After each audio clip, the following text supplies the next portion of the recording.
सावन का महीना भगवान शिव की भक्ति का सबसे पवित्र समय माना जाता है। जैसे ही सावन शुरू होता है, देश भर के शिव मंदिरों में भक्तों की भीड़ उमड़ पड़ती है। कोई जल चढ़ाता है, कोई दूध, कोई बेलपत्र, तो कोई फूल और फल अर्पित करता है। लेकिन क्या आपने कभी सोचा है कि आखिर भगवान शिव को कुछ वस्तुएं ही क्यों चढ़ाई जाती हैं और कुछ वस्तुओं को चढ़ाने से क्यों मना किया जाता है? क्या इसके पीछे केवल परंपरा है या कोई धार्मिक कारण भी है? आज की इस वीडियो में हम किसी सुनी सुनाई बात पर नहीं बल्कि प्रचलित धार्मिक मान्यताओं और शास्त्रीय परंपराओं के आधार पर विस्तार से समझेंगे कि शिवलिंग पर क्या चढ़ाना चाहिए, क्या नहीं चढ़ाना चाहिए और इसके पीछे क्या कारण बताए जाते हैं। अगर आप हर सावन में भगवान शिव की पूजा करते हैं तो यह जानकारी आपके लिए बहुत ही उपयोगी हो सकती है। सबसे पहले यह समझना जरूरी है कि शिवलिंग क्या है। शिवलिंग केवल एक पत्थर नहीं है। हिंदू धर्म में इसे भगवान शिव के निराकार, अनंत और सर्वव्यापी स्वरूप का प्रतीक माना जाता है। लिंग का अर्थ है चिन्ह या प्रतीक, इसलिए शिवलिंग की पूजा भगवान शिव के उस स्वरूप की पूजा मानी जाती है जो पूरे ब्रह्मांड को व्याप्त है।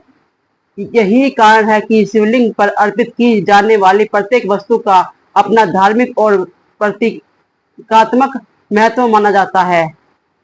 अब सबसे बड़ा प्रश्न, क्या भगवान शिव हर वस्तु स्वीकार कर लेते हैं? धार्मिक परंपराओं के अनुसार भगवान शिव भोलेनाथ हैं और भक्त की सच्ची भक्ति से को सबसे अधिक महत्व देते हैं। फिर भी शास्त्रों और परंपराओं में कुछ ऐसी वस्तुओं का उल्लेख मिलता है जिन्हें शिवलिंग पर अर्पित न करने की सलाह दी जाती है, जबकि कुछ विशेष वस्तुएं विशेष रूप से भगवान शिव को प्रिय मानी जाती हैं। इन नियमों का उद्देश्य भेद पैदा करना नहीं बल्कि पूजा की परंपरा को सही रूप से समझना है। वीडियो के अगले भाग में हम सबसे पहले तुलसी से शुरुआत करेंगे। बहुत से लोग ये मानते हैं कि तुलसी हर भगवान को चढ़ाई जाती है, लेकिन शिवलिंग के मामले में अधिकांश शैव परंपराओं की मान्यता अलग है। आखिर ऐसा क्यों माना जाता है? इसके पीछे कौन सी कथा है और क्या हर जगह यही नियम लागू होता है? इन सभी सवालों का उत्तर हम अगले भाग में विस्तार से जानेंगे। अब हम उस प्रश्न का उत्तर जानते हैं जो हर सावन में सबसे अधिक पूछा जाता है, क्या भगवान शिव को तुलसी चढ़ाई जा सकती है? बहुत से लोग सोचते हैं कि तुलसी पवित्र है, इसलिए इसे हर देवी देवता को अर्पित किया जा सकता है, लेकिन अधिकांश शैव परंपराओं में शिवलिंग पर तुलसी अर्पित नहीं की जा सकती। आखिर इसका कारण क्या है? इसके पीछे एक प्रचलित पौराणिक मान्यता जुड़ी हुई है। कथा के अनुसार तुलसी माता अपने पूर्व जन्म में वृंदा थी। वृंदा भगवान विष्णु की परम भक्त थी और उनके तप का पवित्र धर्म के कारण उनके प्रति गंगाधर को अपार शक्ति प्राप्त थी। बाद में घटनाक्रम ऐसा हुआ कि भगवान विष्णु को धर्म की रक्षा के लिए हस्तक्षेप करना पड़ा। इसके बाद वृंदा ने भगवान विष्णु को शाप दिया और स्वयं तुलसी के रूप में पूजनीय हो गई। तभी से तुलसी भगवान विष्णु को अत्यंत प्रिय मानी जाती है और विष्णु तथा श्री कृष्ण की पूजा में उनका विशेष महत्व है। एक दूसरी लोक मान्यता यह भी प्रचलित है कि तुलसी ने भगवान शिव को पति रूप में पाने की इच्छा व्यक्त की थी, लेकिन ऐसा नहीं हो सका। इसके बाद तुलसी का संबंध भगवान विष्णु से माना गया है। इसी कारण अधिकांश शैव परंपराओं में शिवलिंग पर तुलसी अर्पित नहीं की जाती। यह ध्यान रखना आवश्यक है कि यह लोक परंपराएं हैं और सभी ग्रंथों में समान रूप से वर्णित नहीं है। अब सवाल उठता है कि अगर किसी ने भूल से शिवलिंग पर तुलसी चढ़ा दी तो क्या होगा? धार्मिक मान्यताओं के अनुसार भगवान शिव को भोलेनाथ कहा गया है। वे अपने भक्त के भाव को सबसे अधिक महत्व देते हैं। यदि किसी ने अज्ञानवश या भूल से तुलसी अर्पित कर दी तो इसे किसी अनिष्ट का कारण नहीं माना जाता। भविष्य में सही पूजा विधि अपनाना ही पर्याप्त माना जाता है। यही कारण है कि मंदिरों में आप देखेंगे कि भगवान विष्णु और श्री कृष्ण को तुलसी दल अर्पित किए जाते हैं, जबकि भगवान शिव को बेलपत्र, धतूरा, आक के फूल, गंगाजल और जल अर्पित करने की परंपरा अधिक प्रचलित है। प्रत्येक देवता की पूजा में अलग अलग प्रिय वस्तुओं की उल्लेख मिलता है और इसी परंपरा में को पालन किया जाता है। इससे निष्कर्ष यही है कि अधिकांश शैव परंपराओं के अनुसार शिवलिंग पर तुलसी नहीं चढ़ाई जाती, क्योंकि तुलसी को भगवान विष्णु को समर्पित किया माना गया है। हालांकि अलग अलग क्षेत्रों में परंपराओं में पूजा पद्धतियों में कुछ अंतर मिल सकता है। अगले भाग में हम जानेंगे केतकी या केवड़ा का फूल भगवान शिव को क्यों नहीं चढ़ाया जाता, शिव पुराण में वर्णित इसकी पूरी कथा क्या है। अब हम उस फूल की बात करते हैं जिसका नाम शिव पूजा में सबसे अधिक लिया जाता है, केतकी, जिसे कई स्थानों पर केवड़ा भी कहा जाता है। बहुत से लोग पूछते हैं कि यह फूल इतना सुगंधित और सुंदर है तो फिर भगवान शिव को इसे अर्पित क्यों क्यों नहीं किया जाता। इसके पीछे शिव पुराण में वर्णित एक प्रसिद्ध कथा बताई जाती है। कहा जाता है एक बार भगवान ब्रह्मा और भगवान विष्णु के बीच एक विवाद हो गया, दोनों में श्रेष्ठ कौन है। तभी उनके सामने एक विशाल अग्नि स्तंभ प्रकट हुआ। वह इतना ऊंचा और इतना गहरा था कि उसका न आदि दिखाई दे रहा था न कोई अंत दिखाई दे रहा था। यही अग्नि स्तंभ भगवान शिव का अनंत ज्योतिर्लिंग स्वरूप माना गया। तब भगवान शिव की ओर से यह कहा गया कि जो इस अग्नि स्तंभ का आदि या अंत खोज लेगा वही श्रेष्ठ माना जाएगा। भगवान विष्णु बारह का रूप धारण करके नीचे की ओर चलने लगे, जबकि भगवान ब्रह्मा हंस का रूप लेकर ऊपर की ओर चलने उड़े। बहुत समय तक खोजने के बाद भी भगवान विष्णु को अंत नहीं मिला। वे वापस लौट आए और उन्हें स्वीकार कर लिया कि वे ज्योतिर्लिंग का अंत नहीं खोज सकते। लेकिन दूसरी ओर भगवान ब्रह्मा को भी शिखर नहीं मिला। तभी उन्हें ऊपर से नीचे गिरते हुआ केतकी का फूल दिखाई दिया। ब्रह्मा जी ने केतकी से पूछा, तुम मेरे साथ चलकर यह गुहाई दे सकती हो कि इस अग्नि स्तंभ के शिखर तक पहुंच गया था। लोक कथाओं के अनुसार केतकी का इस फूल इस बात के लिए तैयार हो गई। तब दोनों भगवान शिव के सामने पहुंचे। तब भगवान विष्णु ने सच बता दिया कि वे अंत तक नहीं पहुंच सके, लेकिन भगवान ब्रह्मा ने कहा कि वे शिखर तक पहुंच गए थे और केतकी के फूल को अपनी गवाही के रूप में प्रस्तुत कर दिया। भगवान शिव सर्वज्ञ थे, वे तुरंत समझ गए कि यह बात असत्य है। तब उन्होंने ब्रह्मा जी से कहा कि सत्य से बड़ा कोई धर्म नहीं होता। असत्य बोलने और झूठी गवाही देने के कारण भगवान शिव ने ब्रह्मा जी को यह श्राप दिया कि पृथ्वी पर उनकी पूजा बहुत कम होगी। साथ ही कि केतकी के फूल को भी अपनी पूजा में स्वीकार करने से न करने का वरदान स्वरूप निषेध बताया गया। इसी कारण अधिकांश और शैव परंपराओं में शिवलिंग पर केतकी का केवड़ा का फूल अर्पित नहीं किया जाता। इसका अर्थ यह है कि यह फूल अपवित्र है। यह एक सुगंधित और सुंदर पुष्प है, लेकिन शिव पूजा में प्रचलित परंपराओं के अनुसार इसे अर्पित नहीं किया जाता। इस कथा का सबसे बड़ा संदेश केवल फूल से जुड़ा नहीं बल्कि सत्य की महिमा से जुड़ा है। यह कथा सिखाती है कि भगवान शिव के सामने छल कपट और झूठ का कोई स्थान नहीं है। उन्हें सबसे अधिक प्रिय सत्य, विनम्रता और सच्ची भक्ति है। अगले भाग में हम विस्तार से जानेंगे शिवलिंग पर हल्दी क्यों नहीं चढ़ाई जाती, क्या इससे पीछे कोई शास्त्रीय कारण है या केवल एक परंपरा है। अब हम एक ऐसे प्रश्न का उत्तर जानते हैं जो लगभग हर शिव भक्त के मन में आता है। जब हल्दी हर शुभ कार्य में उपयोग की जाती है, हर पूजा में चढ़ाई जाती है, तो शिवलिंग पर हल्दी क्यों नहीं चढ़ाई जाती।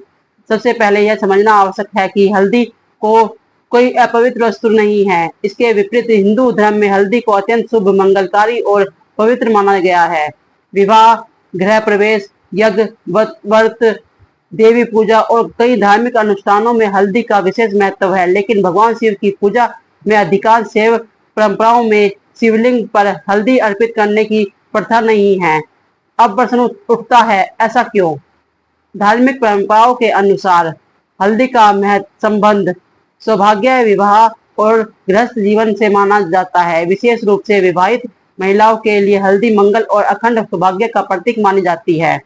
वहीं दूसरी ओर भगवान शिव को महाउपयोगी, तपस्वी और वैराग्य के स्वरूप में पूजा जाता है। वे कैलाश पर्वत पर तप में लीन रहते हैं। भस्म धारण करने वाले और सांसारिक ऐश्वर्य से दूर रहने वाले देव माने जाते हैं। इसी कारण से परंपराओं में शिवलिंग पर हल्दी के स्थान पर भस्म, बेलपत्र, गंगाजल, धतूरा और आक के फूल अर्पित करने की परंपरा अधिक प्रचलित है। यहाँ एक महत्वपूर्ण बात समझना बहुत जरूरी है। शिव पुराण में ऐसा कोई स्पष्ट श्लोक नहीं मिलता जिसमें सामान्य शिवलिंग पर हल्दी चढ़ाना पूरी तरह निःशब्द बताया गया हो। इसलिए यह बात कहना सही नहीं होगा कि हल्दी चढ़ाना पाप है। अधिक सही बात यह है कि अधिकांश शैव परंपराएं हल्दी अर्पित नहीं करती और यही परंपरा आज भी व्यापक रूप से निभाई जाती है। कुछ स्थानों पर माता पार्वती सहित शिव पार्वती की संयुक्त पूजा में हल्दी का उपयोग किया जाता है। इसलिए अलग अलग क्षेत्रों में और संप्रदायों में पूजा पद्धति में अंतर दिखाई दे सकता है। इसलिए यदि आपने कभी अनजाने में शिवलिंग पर हल्दी अर्पित कर दी हो तो घबराने की आवश्यकता नहीं। भगवान शिव को भोलेनाथ इसलिए कहा जाता है क्योंकि वे अपने भक्त के भाव को देखते हैं, न कि केवल पूजा की सामग्री को। आगे से जिस मंदिर या परंपरा का पालन करें उसके अनुसार पूजा करना ही उचित माना जाता है। इस प्रसंग में हमें एक महत्वपूर्ण शिक्षा मिलती है। भगवान शिव को प्रसन्न करने के लिए सबसे आवश्यक वस्तु श्रद्धा है। यदि मन में अहंकार, छल या दिखावा हो तो केवल पूजा की सामग्री बदल देने से कोई विशेष लाभ नहीं माना जाता। लेकिन यदि मन निर्मल हो तो एक लोटा स्वच्छ जल और ओम नमः शिवाय का सच्चे मन से किया गया जाप ही अत्यंत फलदायी माना जाता है। अगले भाग में हम जानेंगे कि भगवान शिव को बेलपत्र क्यों सबसे अधिक प्रिय है, बेलपत्र के 3 पत्तों का क्या रहस्य है, इसके सही तरीके से कैसे अर्पित किया जाना चाहिए। अब हम उस वस्तु की बात करते हैं जिसके बिना भगवान शिव की पूजा अधूरी मानी जाती है, बेलपत्र।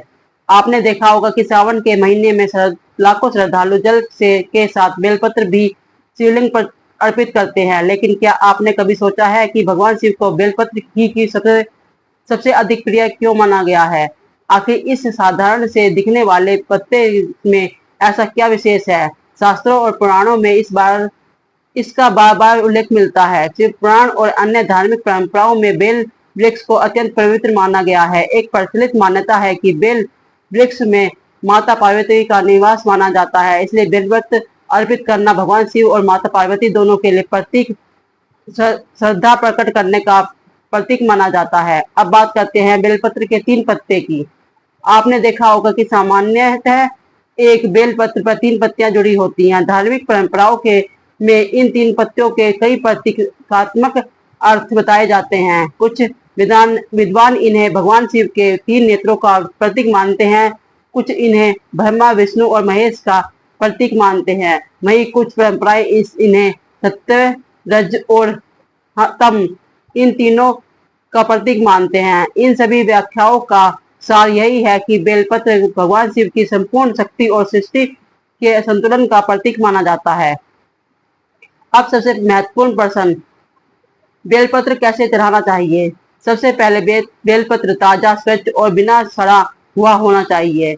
यदि उस पर धूल या मिट्टी लगी हो तो उसे साफ पानी से धो लेना चाहिए। पूजा करते समय बेलपत्र को श्रद्धा के साथ शिवलिंग पर अर्पित करें और ओम नमः शिवाय मंत्र का जाप करें। पूजा में जल्दबाजी ना करें या केवल दिखावे का भाव रखने की बजाय शांत मन और पूर्ण श्रद्धा रखना अधिक महत्वपूर्ण माना जाता है।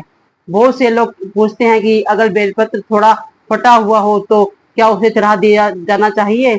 अधिकांश मंदिरों और परंपराओं में सलाह दी जाती है कि यथासंभव अखंड और स्वच्छ बेलपत्र ही अर्पित किए जाने चाहिए। यदि विकल्प उपलब्ध हो तो अच्छा बेलपत्र चुनना ही उचित माना जाता है। एक और प्रश्न अवसर पूछा जाता है कि क्या एक ही बेलपत्र को दोबारा चढ़ाया जा सकता है? कुछ आधार्मिक परंपराओं में यदि बेलपत्र स्वच्छ हो और अपवित्र न हो तो उसे पुण्य अर्पित करने की मान्यता मिलती है। वहीं कई मंदिरों में प्रत्येक पूजा के लिए नया बेलपत्र अर्पित करने की परंपरा है। इसलिए जिस परंपरा का आप पालन करते हैं उसी के अनुसार पूजा करना उचित है। ध्यान रखिए, भगवान शिव केवल बेलपत्र से ही प्रसन्न नहीं होते। यदि बेलपत्र उपलब्ध न हो तो भी सच्चे मन से अर्पित किया गया स्वच्छ जल और भगवान शिव का स्मरण भी अत्यंत पुण्यदायी माना जाता है।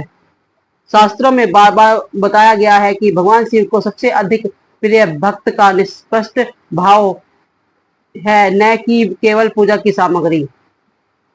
इसलिए कहा जाता है, यदि मन में श्रद्धा हो तो एक लोटा जल भी भगवान शिव तक पहुंच जाता है, लेकिन यदि मन में अहंकार हो तो सोने चांदी का चढ़ावा भी अधूरा रह जाता है। अगला, भगवान शिव को सच्चा भाव अधिक प्रिय माना गया है, अपव्यय नहीं। धतूरा और भांग क्यों चढ़ाई जाती है?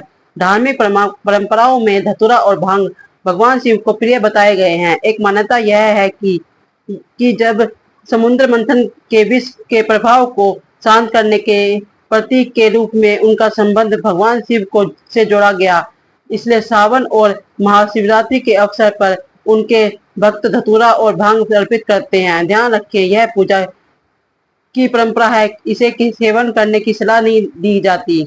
आक या आकड़ा का फूल क्यों चढ़ाया जाता है? आक का पौधा सामान्यतः कठोर परिस्थितियों में भी उग जाता है। धार्मिक परंपराओं में इसे भगवान शिव की सादगी, वैराग्य और तपस्वी जीवन का प्रतीक माना गया है, इसलिए आक के फूल और पत्ते भी शिव जी को अर्पित किए जाते हैं। पूजा करने का सबसे बड़ा नियम क्या है? यदि इस पूरी वीडियो का एक ही सार निकाला जाए तो यह है कि भगवान शिव को सबसे अधिक प्रिय अपनी श्रद्धा, अपना विनम्रता स्वभाव, आपका निष्पष्ट मन है। पूजा की सामग्री का अपना महत्व है, लेकिन सबसे बड़ी अधिक महत्व सच्चे भाव का माना गया है। यदि आपके पास केवल एक लोटा स्वच्छ जल है और आप सच्चे मन से ओम नमः शिवाय का जाप करते हैं, तो भगवान शिव का स्मरण करते हैं, तो धार्मिक मान्यताओं के अनुसार पूजा भी उतनी ही मूल्यवान मानी जाती है। इसलिए सावन के पूरे महीने में केवल नियमों का पालन करना ही नहीं, बल्कि सत्य बोले, किसी का बुरा न करें, माता पिता का सम्मान करें, जरूरतमंदों की सहायता करें और भगवान शिव का स्मरण करें। यही शिव भक्ति का वास्तविक संदेश माना गया है। अगर आपको यह पूरी श्रृंखला ज्ञानवर्धक लगी हो तो वीडियो को लाइक जरूर करें, अपने परिवार और मित्रों के साथ साझा करें और प्रिय देव दर्शन को सब्सक्राइब करना ना भूलें। हर हर महादेव।